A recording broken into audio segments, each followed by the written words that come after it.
A Dr. Strangeglove production. Hello everyone, my name's Steve Dale of Celestial Chess Works Corporation here in Raleigh, North Carolina. And here lately, I've been getting off on a tangent instead of making chess pieces and boards and also radio control aircraft, but there is a reason for that, and the two are so interrelated that I thought I'd explain why. But here lately I've been getting into the alternate energy network on YouTube and discovering some fascinating world of science and technology and chemistry, which I never thought I'd have so much fun tinkering around with in all my life. I've basically started seeing some YouTube videos of people making graphene and production of graphene oxide, which is the newest material in the technological development stage of basically one of those world-altering substances is what it is. And what it's made out of is graphite, pencil lead, or good quality graphite, which they're using, but what I'm using is plain ordinary pencil lead. Now what I've come up with after watching their videos is something I call a Dailcell Rocket Battery. Let me zoom in on the camera on that. A little bit. Oop, wrong way. Whoop. Yeah, Dailcell Rocket Battery. As you can see right now, I have a whole collection of these that I've made recently in the last couple of months. And let me zoom out again. Oh yeah, right. Okay. These are two sheets, one sheet, and these little peewees right here, like they're half sheets, but they put out some energy. All three of these put out some energy. And that's what I was going to show and demonstrate today. First of all, I'll give you a detailed instruction on how to make one of these cells and also what you can do. But as you can see, these three cells are charging up on a 12-volt battery. I'm going to unhook the battery. They should have full charge right now. And let me zoom in again, because these are holding a charge, or going to hold a charge at about, let me see where my camera is. Okay, drop it down a little bit. There we go. About 6.5 volts. You can see it dropping down, but it's holding steady at 6.5 volts. Three cells, 6.5, 2.2 volts a piece basically.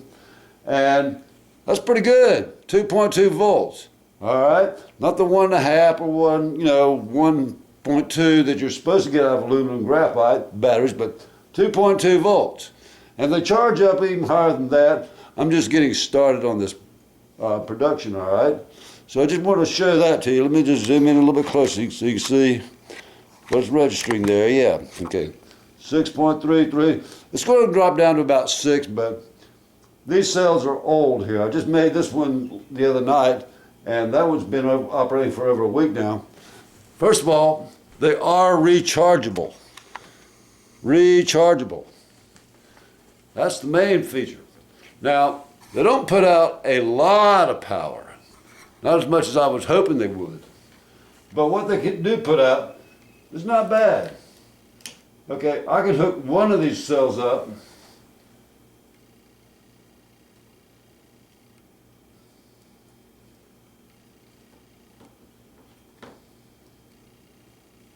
Don't you just love alligator clips? Whoever came up with alligator clips, ta-da. All right, so now the voltage has dropped down to 3.576. It's going to hold in the 3.6 range, 3.7 range. And these 5 LED lights are going to run for the neck was climbing up to 4. When have you ever seen a battery do that? Instead of going down, okay, it's dropping back down, but it's going to bounce a little bit. Basically in the 3-volt range under load with 5 LEDs. Okay, so now, how do you make these things? That's what I've been asked on YouTube. Show me how you make them. All right, so I'm going to give you a list, a rundown list of all the ingredients you're going to need. And Not very simple process, a little bit involved, but not too difficult. Start off with some pencil lead. Just a Home Depot pencil. Have your little barbecue out back till you get down to some lead. Grind it up with a very fine sanding sponge. This dust is going to get everywhere. Fill your container. Where's my container? I call it my incubator container. Oh, never mind. Just fill it up in a container and then add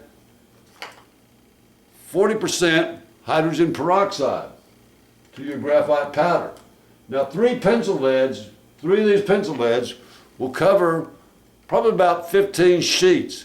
I've got a whole stack of them that I'm going to show you, and when the mixture is done. All right. Let the graphite cook in the peroxide until it ceases reaction. That's probably going to take about 3 or 4 hours to get a full reaction going. You probably want to get anxious and do testing with it soon, but you're going to get a grittier, less fine, mixture. So what you want to do, it's a mixture I call graphenite. Now everybody knows about graphene now, but graphene has a lot of purposes, but it's hard to deal with when if you're down to one atom layer. I mean, it's invisible. How do you work with something that's invisible? So you want few layer graphite, is what I found out. Even though it is broken down into the one layer level or few layer level. I call it graphenite. It's cross between graphite and graphene. All right, so the next thing you're going to need is some copier paper. Now don't skimp on the quality of your copy paper. Get a good quality copy paper. This is real glossy surface. And what you're going to do, once your mixture finishes cooking in your incubator, you're going to put it in a mixing bowl. I use this heavy-duty ashtray to mix up this really funky-looking, gooey, I got a clump of it right here. All right, that's hardened up. But when it hardens up after days of use, all you do is put a few drops of glycerin.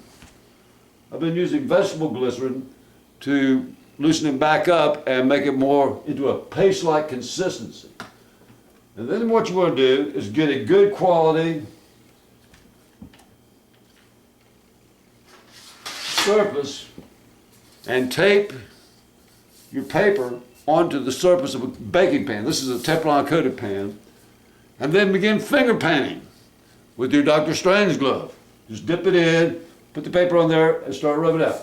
And what you'll get initially, start smoothing it out, the paper, till you get a very fine, consistent, even coating. Now look at that shine on that. It's very fine, no light through, very nice graphite foil paper. Nice clean backside. This was made about 2 or 3 weeks ago. All right, and it's still holding. Let me give you an ohms resistance test on this paper right here. Made it about 3 weeks ago, I'd say. I'm going to do a test on the sides and corners. You hold it up a little bit higher. All right, clear it out. Okay, reading 4 ohms, 0.4 ohms, corner to corner, 1.9 ohm, diagonal corners, 1.4 ohms. Look at that, folks. This is incredibly conductive. Center, 0.07. Inch apart, 0.08. Side to side, 0.9. That's pretty amazing. That's almost super conductive. And you can do this on the right surface, get a super glossy surface. Now in order to get that super glossy surface, you're going to need a few other things. Once you painted your mixture on, you're going to have to anneal it. I use a 9-volt battery to start off with because it's got a plastic coated metal surface, and just scroll over your surface very gently and then begin putting a little bit harder and harder pressure on And what's going to happen is some of it is going to get picked up on the plastic, but once you got a good glossy shine on that, then you get out a glass bottle. I've been using this bottle of aftershave Stetson because it's got a nice good grip to it. And then put the diagonal down here and just really, really rub that stuff in. And it will achieve a mirror-like finish to it. All right? Now, to make these batteries, all you do is cut it up into various size sheets you want, tape them together, splice them together, take a little wax on the seam here, tape and just coat that, smooth it out, same as you did with the board here, and make as long a sheet you want. These are 44 inches long, about 4¼ inches wide. These 3 sheets right here, these little one-sheeters, are one sheet cut into thirds. So it's like 33 inches long and 2.8, something thereabouts, inches wide or long. Yeah, wide. All right. The only other thing you're going to need is some electrolyte, aluminum foil and electrolyte. After you take your piece together, you just lay it on a piece of aluminum foil the same size, cut it out the same size, and a sheet of wax paper to maybe about 1/4 inch on each side longer, so it overlaps the 2 other layers. Your back side of your paper, you're going to coat with an electrolyte. Now, I see a lot of questions about electrolyte. What's your secret recipe for electrolyte? Well, there's a lot of YouTube videos that are showing basically what I call crystal cell batteries and electrolyte for crystal cells. Okay, usual stuff. Okay, salt substitute, alum, baking powder, and Epsom salts. What I'm using in mine is something that I've seen before: hairstyling gel, clear hairstyling gel, sodium triphosphate, no salt, potassium soap, and the usual ingredients for your crystal cells mixed together. And what you come up with is a nice pasty consistency. Let me show the camera.